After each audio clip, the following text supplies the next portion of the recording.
नमस्कार दोस्तों, मैं संदीप शर्मा आप सभी लोगों का यूपी बिहार एग्ज़ाम चैनल पर एक बार फिर से आप सभी का स्वागत करता हूं।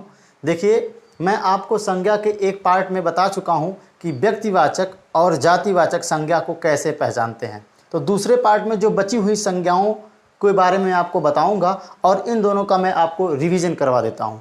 तो एक बार फिर से देखिएगा कि व्यक्तिवाचक और जातिवाचक संज्ञा क्या होती है। तो मैंने आपको बताया था कि व्यक्तिवाचक संज्ञा ऐसी संज्ञा होती है जिसको सोचने या समझने के बाद उसका चित्र, उसका प्रतिबिंब हमारे मस्तिष्क में तत्काल बन जाता है।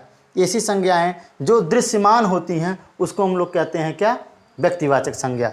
जैसे हमने आपको बताया था नदी के बारे में बताया था। अब नदी का अगर कोई नाम ले लेते हैं, जैसे गंगा हो गया या सरस्वती नदी हो गया, सरस्वती या रावी, किसी भी नदी का अगर हम नाम ले लेने के तो नदी का इमेज या प्रतिबिंब हमारे मस्तिष्क पे तुरंत बन जाता है और वो चीज़ें क्लियर हो जाती हैं, तो वो व्यक्तिवाचक के आती हैं। लेकिन अगर हम केवल नदी का नाम लेंगे तो हम कंफर्म नहीं हो पाते हैं, दिमाग में ढेर सारी नदियों का चित्र बनने लगता है, तो वो किसके अंतर्गत आ जाती हैं? जातिवाचक के अंतर्गत आ जाती हैं। ये बात मैंने आपको पहले ही बता रखी है, तो ध्यान रखिएगा। और दूसरी बात आपको हमने ये बताया था कि जो जातिवाचक संज्ञा होती है आज है लेकिन कल नहीं रहेगी, यानी व्यक्तिवाचक संज्ञा कभी न कभी समाप्त हो जाएगी, चाहे कोई भी हो। जैसे कोई मनुष्य है, मनुष्य का नाम लेंगे वह व्यक्ति रह सकता है, लेकिन मनुष्य जो जाति है आदिकाल से आ रही है और लंबे समय तक वो क्या है? चलेगी। समझ रहे हैं इस बात को?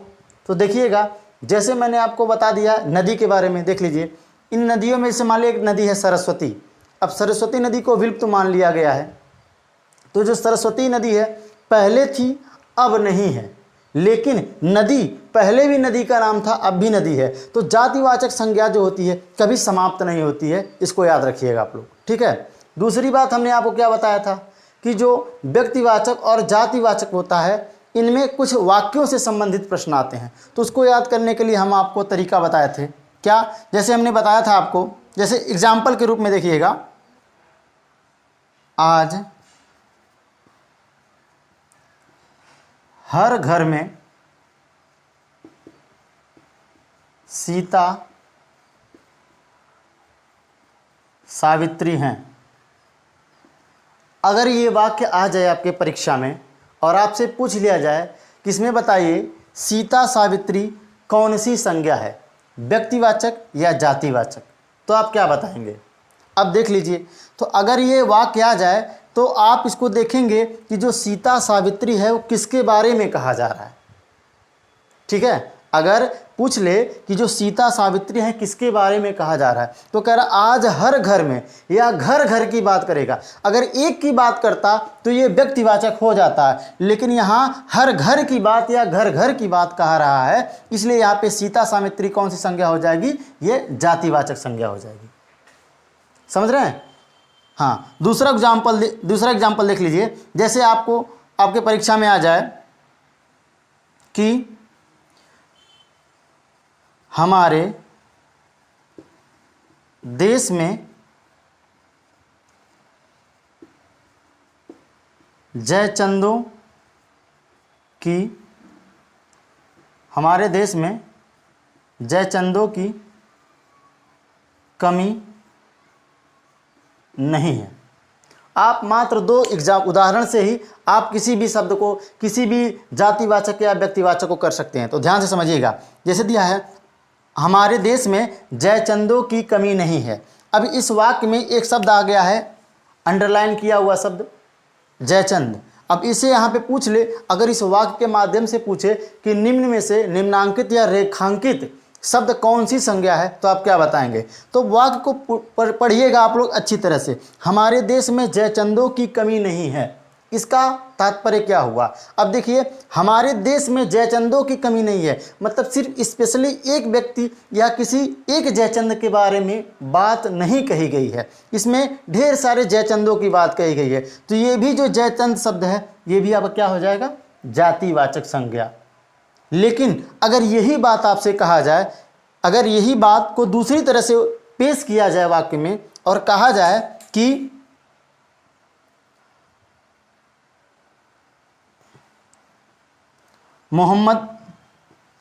मोहम्मद गौरी व जयचंद के बीच चंदावर का युद्ध हुआ था। मोहम्मद गौरी और जयचंद के बीच में चंदावर का युद्ध हुआ था। अगर ये वाक्य दे दे और यहाँ पे जयचंद के बारे में पूछ ले तो क्या हो जाएगा? तो आपका एक क्वेश्चन इतिहास से संबंधित है। आप जानते हैं कि चंदावर का युद्ध 1194 में गौरी और राजा जयचंद के बीच में हुआ था, जिसमें जयचंद पराजित हुआ था। ठीक है, तो इसमें जो जयचंद शब्द है वो कौन सी संज्ञा हो जाएगी? तो स्पेशली इस वाक्य में जयचंद के बारे में ही कहा जा रहा है, इसलिए ये जयचंद शब्द क्या हो जाएगा? आपका व्यक्तिवाचक हो जाएगा। ठीक है, जैसे उदाहरण में पिछले वीडियो में हमने आपको बताया था कि गांधी जी भाषण दे रहे थे या गांधी जी ने भाषण दिया, ऐसे वाक्य दिया था। या फिर नेताजी, वाक्य था ये कि नेताजी भाषण दे रहे हैं, इसमें नेताजी वाक्य क्या है? तो जो नेताजी शब्द था वो क्या था? आपका जातिवाचक था। लेकिन नेताजी ने आज़ाद हिंद फौज का गठन किया था, तो इसमें इंडिकेट कर दिया गया है कि आज़ाद हिंद फौज का गठन करने वाले जो व्यक्ति थे वो कौन थे? नेताजी सुभाष चंद्र बोस थे। तो वहाँ पे नेताजी किससे संबंधित था? सुभाष चंद्र बोस से। तो वहाँ पे आपका क्या हो जाता था? जातिवाचक। तो व्यक्तिवाचक और जातिवाचक को पहचानने के लिए मैंने आपको बता दिया था। ठीक है, अब देखिए इसके अलावा द्रव्यवाचक, समूहवाचक और भाववाचक में क्या क्या शब्द आते हैं, इनके बारे में आपको बताता हूँ। तो द्रव्यवाचक संज्ञा क्या होता है? नाम से ही पता चल रहा है, द्रव्य मतलब पदार्थ। अगर कभी कभी द्रव्य ना दे तो वहाँ पे वाक्य में क्या दिया रहेगा? पदार्थ। यानी द्रव्यवाचक अगर नहीं लिखा रहेगा तो पदार्थवाचक। तो जिस संज्ञा शब्द से हमको किसी द्रव्य या पदार्थ के बारे में ज्ञात हो या उसकी जानकारी प्राप्त हो तो वो कौन सी संज्ञा हो जाएगी? द्रव्यवाचक। जैसे देखिए परीक्षा में आपके कोई वाक्य या इसकी परिभाषा नहीं पूछी जाएगी आपसे सिर्फ शब्द के बारे में पूछा जाएगा। तो जो द्रव्यवाचक या पदार्थवाचक संज्ञा होती है इसके अंतर्गत क्या क्या आता है? जैसे कोई द्रव्य ले लीजिए, जैसे लकड़ी क्या है? एक प्रकार का द्रव्य है। ठीक है, सोना हो गया आपका, सोना शब्द। बाबू सोना वाला सोना नहीं है ये सोना एक प्रकार की कौन सी है? सोना एक धातु है। ठीक है, एक सोने का मतलब स्लीपिंग वाला सोना भी हो जाता है, वो भी सोना नहीं। हम द्रव्य की बात कर रहे हैं, ध्यान रखिएगा। तो ये लकड़ी हो गया, आपका सोना हो गया, या फिर इसके अलावा चांदी लिख लीजिए, चांदी हो गया आपका, पानी हो गया, घी हो गया। ऐसे ढेर सारी वस्तुएं, कोई भी आपका जो ऐसी धातुएं आ जाएं या फिर कोई द्रव्य आ जाए, सभी के सभी किसके अंतर्गत आ जाएंगे? पदार्थ के अंतर्गत आ जाएंगे। ठीक है, तो ये बहुत आसान है याद करना। जितने भी धातुएं होती हैं, जितने भी पदार्थ होते हैं, जितने भी द्रव्य होते हैं, सब द्रव्यवाचक संज्ञा के अंतर्गत आती है। ठीक है, हाँ एक चीज़ याद रखिएगा, अभी तो वचन आगे आप लोग को पढ़ाएंगे। वचन का एक बहुत बेहतरीन टॉपिक आपको देंगे जिससे वचन आपका क्लियर हो जाएगा। जो द्रव्यवाचक संज्ञाएं होती हैं इनका कभी बहुवचन नहीं बनता है, याद रखिएगा। ये द्रव्यवाचक जो संज्ञाएं होती हैं ये हमेशा एक वचन में ही होती हैं। जैसे पानी है तो पानियों कभी नहीं हो सकता, इसका बहुवचन आप नहीं बना सकते हैं, ये हमेशा किस में रहेगा? एक वचन में। ठीक है, आगे देखिएगा समूहवाचक। अब समूहवाचक क्या होता है? नाम से ही पता चल रहा है समूहवाचक। यानी समूहवाचक संज्ञा ऐसी संज्ञा होती है जिससे हमको किसी समूह का बोध कराए या समूह के बारे में पता चले। उदाहरण के रूप में जैसे परिवार। अब परिवार क्या होता है? परिवार एक लोग का तो परिवार रहेगा नहीं, परिवार में 2, 4, 5, 6, 8, 10 लोग रह सकते हैं। तो परिवार शब्द से लगेगा कि हाँ इसमें कुछ लोग हैं, यानी संख्या के बारे में पता चल जाएगा कि इस परिवार में रहने वाले लोगों की संख्या है। तो कुछ संख्या मिलाकर ही परिवार बनता है। ठीक है, जैसे दूसरा समिति हो गया, कोई समिति हो तो समिति भी, उसमें भी संख्या रहेगी। ठीक है, सेना हो गया आपका, सेना। अब सेना एक लोग की तो होती नहीं है, सेना में भी लोगों की संख्या ज़्यादा होती है। तो समूहवाचक संख्या में, समूहवाचक जो संज्ञा होती है इसमें ढेर सारे लोगों की संख्या होती है। जैसे कोई भीड़ हो जाए, भीड़। अब देखिए भीड़ में क्या है? इसमें भी ढेर सारे लोग रहेंगे। तो परिवार, समिति, सेना, भीड़, ऐसा हो जाएगा। और शब्द देखिएगा, समूह में से आपका शब्द हो गया गुच्छा, गुच्छा हो गया, ठीक है। झुंड हो गया आपका, झुंड। दल हो गया, कोई दल शब्द हो जाएगा। कारमा शब्द हो गया आपका, कारमा। ये सभी के सभी शब्द किस में आ जाएंगे?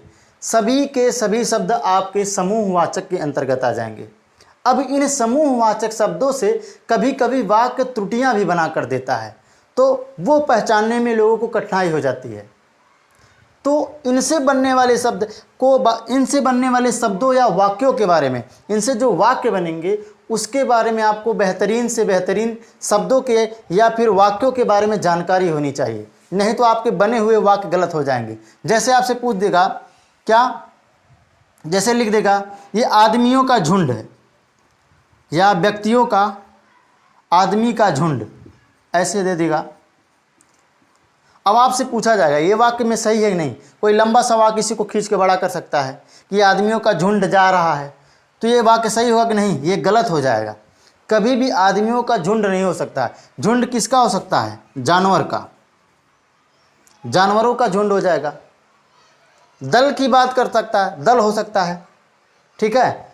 जैसे और कारवां, कारवां किसका होता है? कारवां यात्रियों का होता है, याद रखिएगा। अभी कह देगा जानवरों का कारवां जा रहा है, गलत हो जाएगा, ये वाक्य पूरी तरह से गलत हो जाएगा। कारवां यात्रियों का कारवां हो सकता है। देखिए, झुंड जानवरों का हो सकता है, दल टिड्डियों का दल हो सकता है, जैसे टिड्डियों का दल होता है, याद रखिए। गुच्छा, गुच्छा किसका हो सकता है? गुच्छा चाबियों का हो सकता है, चाबी का, चाबी, चाबी का गुच्छा हो गया। आम का, आम का गुच्छा हो सकता है, तो चाबी का, आम का, ऐसी चीज़ों का गुच्छा हो सकता है, ठीक है। तो इन चीज़ को आपको याद रखना है कि कौन सा शब्द किसके साथ प्रयोग किया जाएगा, अन्यथा वाक्य त्रुटि में आपका ये शब्द, संज्ञा के ही शब्द वहाँ पे जाके आपको क्या हो जाएंगे? गलत हो जाएंगे। तो इसके बारे में आपको जानकारी आपको रखनी पड़ेगी कि कौन सा शब्द किसके साथ प्रयोग किया जा सकता है, ठीक है। अब देखिएगा अगला जो आता है आपका भाववाचक, जो सबसे इम्पोर्टेंट है। भाववाचक को पहचानना बहुत ही आसान है, ठीक है। तो देखिए मैं आपको बताता हूँ कि भाववाचक क्या होते हैं। अब देखिए, जो भाववाचक संज्ञा होती है, ये क्या ऐसी संज्ञा होती है? ऐसी संज्ञा जिसको न मापा जा सके और ना ही तौला जा सके। यानी भाववाचक संज्ञा को ना हम माप सकते हैं और ना ही तौल सकते हैं, ठीक है। दूसरी बात याद रखिएगा, जो भाववाचक संज्ञा होती है ये संज्ञा अदृश्य होती है, यानी हम इसको देख नहीं सकते हैं। देख नहीं सकते हैं तो क्या कर सकते हैं? हम इसको महसूस कर सकते हैं। ऐसी संज्ञा को हम क्या कर सकते हैं? महसूस कर सकते हैं। ऐसी संज्ञा को हम महसूस कर सकते हैं, देख नहीं सकते हैं। यानी जो संज्ञा न मापा जाए न तौला जाए, जो संज्ञा जिसको न देखा जा सके, केवल क्या कह सकते हैं? केवल महसूस किया जा सके, महसूस किया जाए, ऐसी संज्ञा कौन सी संज्ञा हो जाएगी? भाववाचक।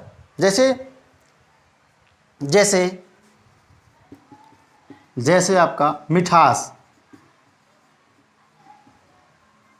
जैसे मिठास हो गया, या आपका हर्ष, हर्ष मतलब खुशी, या जैसे आपका हो सकता है प्रेम, प्रेम करते हैं, ठीक है।